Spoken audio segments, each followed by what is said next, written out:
Oke, jadi sesuai apa yang sudah Ibu sampaikan tadi, jadi ada 2 video materi. Nah, video materi yang kali ini akan Ibu sampaikan sebenarnya untuk pendahuluan saja terkait dengan software yang akan kita pelajari bersama nanti, yaitu Hackcrash. Nah, perlu kalian ketahui dulu terkait dengan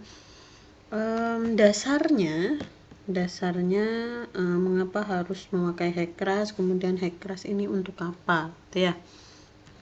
Ya, jadi pada dasarnya di sini dijelaskan bahwa perhitungan dasar Hackcrash itu mengikuti prosedur pemecahan kalkulasi energi satu dimensi. Jadi satu dimensi. Kemudian kehilangan energi dievaluasikan terhadap friksi yang terjadi pada saat pengaliran atau persamaan Manning. Kontraksi dan ekspansi saluran dengan koefisiennya yang dikalikan dengan kecepatan alir. Jadi nanti sebenarnya banyak penjelasan terkait dengan apa yang harus di-create terlebih dahulu, harus pakai yang dinamik atau yang statik gitu ya. Nanti itu akan kita pelajari bersama. Kemudian yang ketiga di sini adalah persamaan momen digunakan saat situasi di mana profil muka air secara cepat bervariasi. Selanjutnya perhitungan juga bisa dilakukan terhadap talang air ya. Jadi yang kita tahu kan sebenarnya untuk saluran gitu ya, saluran drainase ataupun irigasi yang berpenampang gitu ya. Ternyata bisa juga dilakukan terhadap talang air, gorong-gorong yang tertutup, pompa air dan struktur bangunan air lainnya. Penyelesaian aliran tak tunak itu disebut unsteady, diambil dari model UNET yang pernah dibuat oleh Dr. Robert L. Barkau. Jadi ini sebagai sejarah lampaunya seperti apa, kemudian untuk teori dasarnya diambil dari mana. Selanjutnya adalah fasilitas perhitungan aliran unsteady. Ini dikembangkan terutama untuk kalkulasi aliran subkritis. Kalian seharusnya gitu ya, kalau sudah lulus mekanika fluida, kemudian ada hidrolika, harusnya kalian tahu. Aliran itu kan ada subkritis, kritis gitu ya. Yang biasanya dipatok angkanya tuh di bilangan Reynolds. Jadi kalau kalian masih bingung terkait dengan penjelasan saya terkait dengan subkritis, angka Reynolds, coba dibuka lagi deh untuk materi yang sebelum-sebelumnya, yang di mata kuliah sebelumnya. Oke, di sini dijelaskan program Hackcrash menggunakan pengaturan data di mana dengan data geometri yang sama bisa dilakukan kalkulasi data aliran yang berbeda-beda, begitu juga dengan sebaliknya. Jadi sebenarnya Hackcrash ini misalnya kita punya penampang yang sama, kemudian untuk data alirannya beda-beda, entah itu dari data debit, data hujan yang seperti itu dibuat beda misalnya. Kemudian model alirannya unsteady sama steady itu bisa, dan sebaliknya juga bisa. Misalnya kita punya satu aliran aja unsteady, kemudian untuk kecepatannya itu samalah alirannya debit gitu ya, dan kemudian geometrinya yang diubah-ubah. Misalnya ini kalau segini banjir nih, jadi kita harus tinggiin tanggulnya misalnya seperti itu. Kemudian data geometri terdiri dari layout pemodelan disertai cross section untuk saluran yang dijadikan model. Jadi untuk membuat geometri kalian itu harus punya data lapangan terkait dengan seperti apa penampangnya, kemudian dimensinya berapa, kita harus tahu potongan melintangnya itu ya. Kemudian data aliran ditempatkan terpisah dari data geometri. Jadi beda nih untuk create atau menggambar geometri dan mengatur data alirannya. Data aliran bisa dipakai salah satu antaranya, seperti yang saya sampaikan, ada aliran tunak atau data aliran yang unsteady.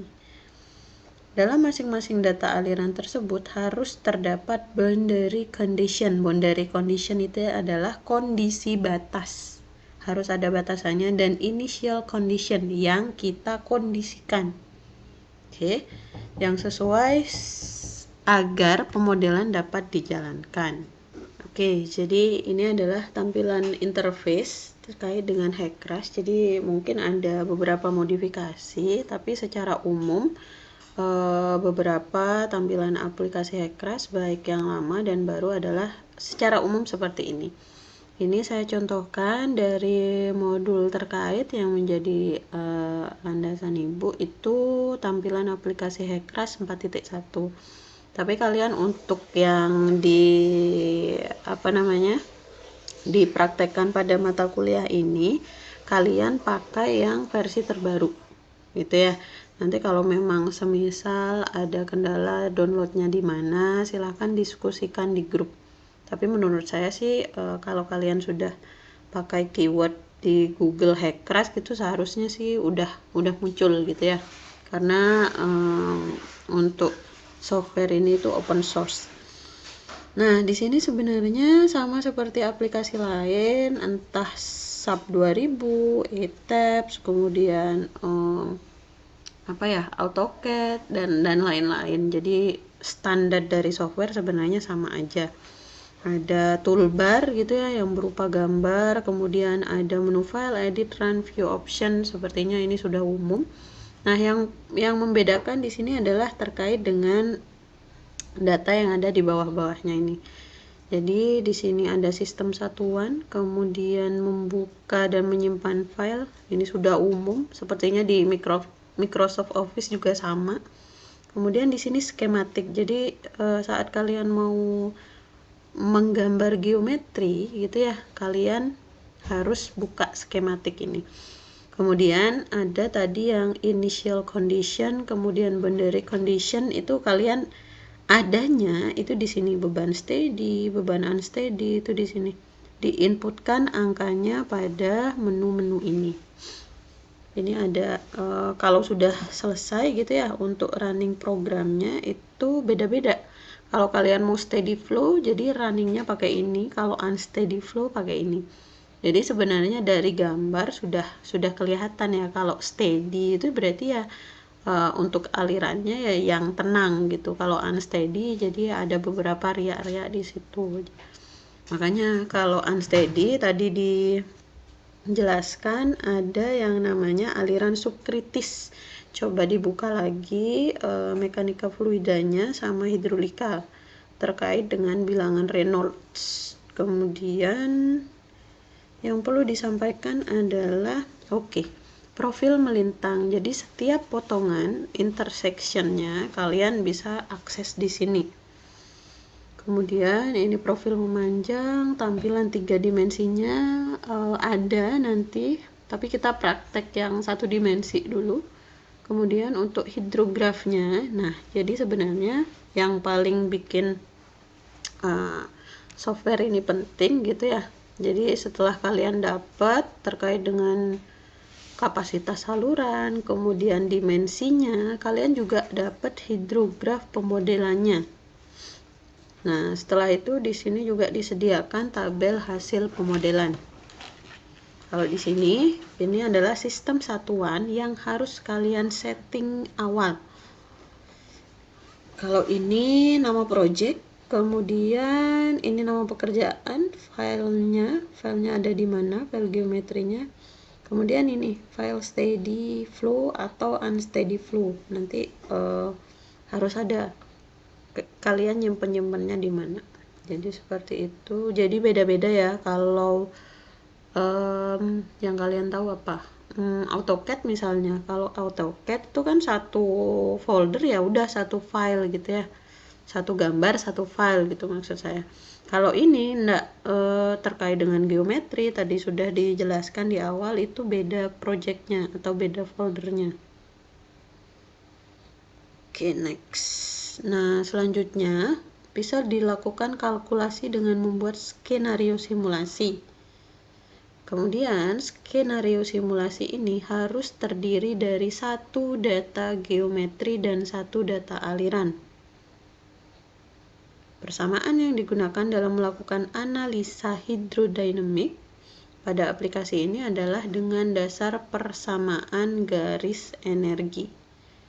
Dijelaskan pula bahwa profil muka air dari satu tampang ke tampang berikutnya dihitung dengan persamaan energi dengan prosedur iterasi standar step.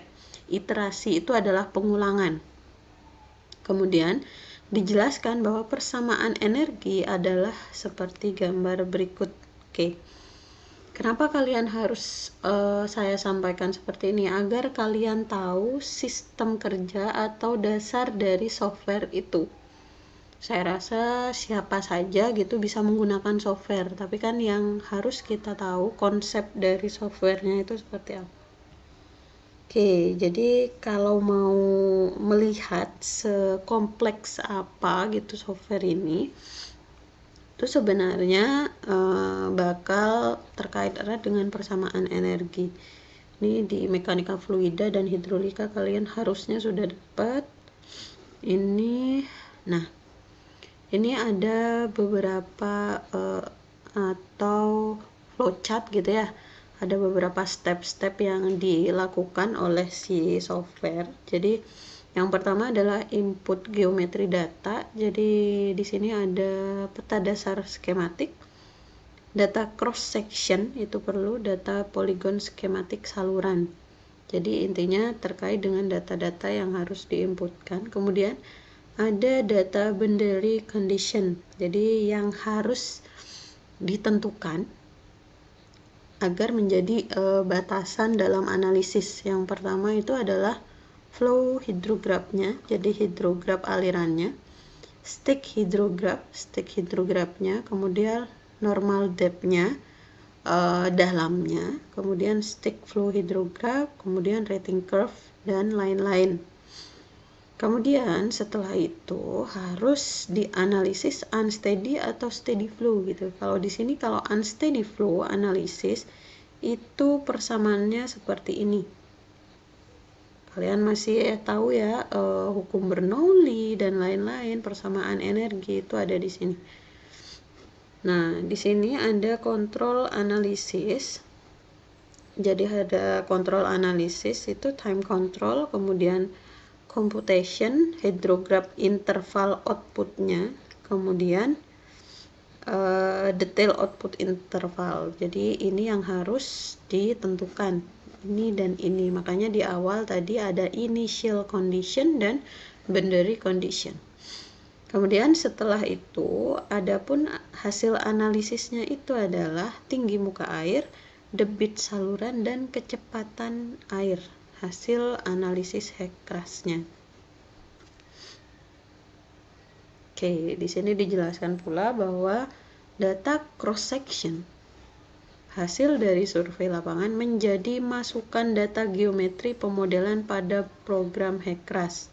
Jadi sebenarnya ini ada beberapa slide yang menjelaskan ini, kemudian di belakang di sini ditekankan lagi terkait dengan data cross section itu merupakan data geometri yang harus dimasukkan dalam Hekras. Kalau kalian bingung terkait dengan cross section, ini adalah contoh potongan melintang sungainya. Nah, jadi cross section jadi seperti ini. Jadi setiap potongan-potongan ini itu ada detailnya. Detailnya itu mungkin setelah ini ada contohnya. Misalnya yang ini, yang A misalnya. Jadi untuk kedalamannya misalnya dari nah dari bahunya di sini, kemudian ada seperti ini, kemudian seperti ini. Nah, yang seperti ini, detail melintang seperti A ini sangat dibutuhkan untuk pemodelan di Hekras nanti. Di B beda lagi, misalnya di sana lebih curam misalnya, seperti ini misalnya. Nah, di C juga mungkin lebih curam juga karena dia di hulu misalnya seperti itu. Jadi kalau kalian nanti bisa menerapkan ini di tugas akhir mungkin, jadi kalian harus ke lapangan gitu ya. terkait untuk mengukur terkait dengan cross sectionnya. Kalau nggak ke lapangan ya ke konsultan untuk data sekunder yang ada gitu. Oke, kemudian dijelaskan di sini bahwa setelah dilakukan pembuatan geometri pemodelan, maka selanjutnya dilakukan pembebanan pada syarat batas dengan debit dari hasil perhitungan analisis hidrologi untuk masing-masing boundary condition atau batas pemodelan. Jadi Q-nya ini nggak sembarangan. Tapi kalau nanti di soal atau di di mata kuliah ini kan Q-nya ditentukan. Tapi nanti untuk di penelitian misalnya di TA kalian harus cari sendiri. Yang kalian tahu kan untuk debit banjir kan CIA. Nah, itu untuk das yang kecil. Kalau yang besar nanti ada yang namanya hidrograf Nakayasu, Schneider, dan lain-lain. Saya nggak perlulah menjelaskan banyak tentang itu. Saya rasa kalian sudah dapat di hidrologinya. Kemudian di sini dijelaskan bahwa batas pemodelan di bagian hulu sungai merupakan flow atau debit. Debit pada bagian hulu ini merupakan debit yang berasal dari analisa hidrologi dengan skenario debit rata-rata. Sedangkan boundary di bagian hilir sungai berupa fluktuasi air pasang surut. Nah, jadi tergantung nih kita mau menganalisisnya yang hulu apa yang di hilir. Jadi beda untuk perhitungan debitnya. Oke, jadi ini lanjutannya terkait dengan hasil pemodelan hidrodinamik dengan menggunakan HECRAS. Jadi beberapa parameter yang parameter hidrolis yang bakal didapat. Yang pertama adalah profil muka air rencana hasil skenario pemodelan. Di sini dijelaskan bahwa dengan diketahuinya ini, maka profil muka air sungai baik profil memanjang ataupun profil melintang, maka akan dapat direncanakan dimensi saluran. Nah, seperti yang tadi. Kalau misalnya dengan saluran yang seperti ini, misalnya tingginya 1 meter lah misalnya. Nah, setelah di run gitu ya, setelah di run itu banjir di sini, makanya dia bisa membuat skenario ada peninggian tanggul. Antara ditinggikan tanggulnya, ada bangunan tanggul di sini, atau kita revisi atau perbaiki dimensinya, misalnya mau didalemin, mau dilebarin, dan lain-lain. Kemudian yang kedua adalah debit saluran pada lokasi-lokasi tertentu dan pada waktu tertentu. Jadi kita bisa tahu nih, misalnya untuk salurannya seperti ini. Kita punya cross section, sorry, bentar.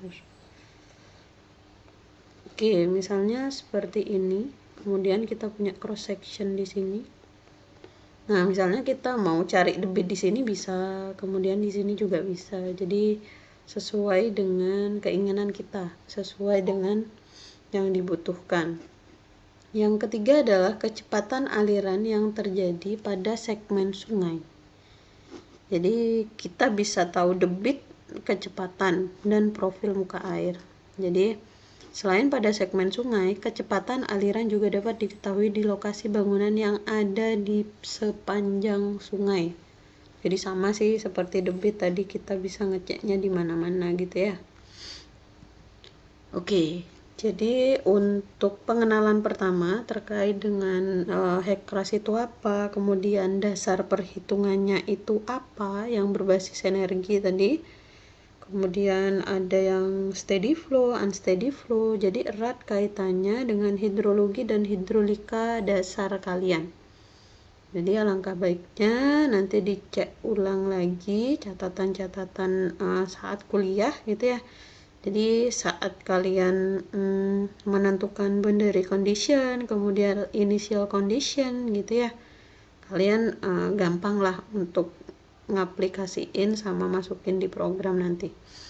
Oke, mungkin untuk perkuliahan hari ini ada 2 materi. Yang pertama adalah terkait dengan MPM tadi, kemudian yang kedua terkait dengan penjelasan awal HECRAS. Oke. Minggu depan kita ketemu offline kalau tidak ada halangan gitu ya. Jadi untuk pertemuan kali ini saya akhiri. Selamat malam.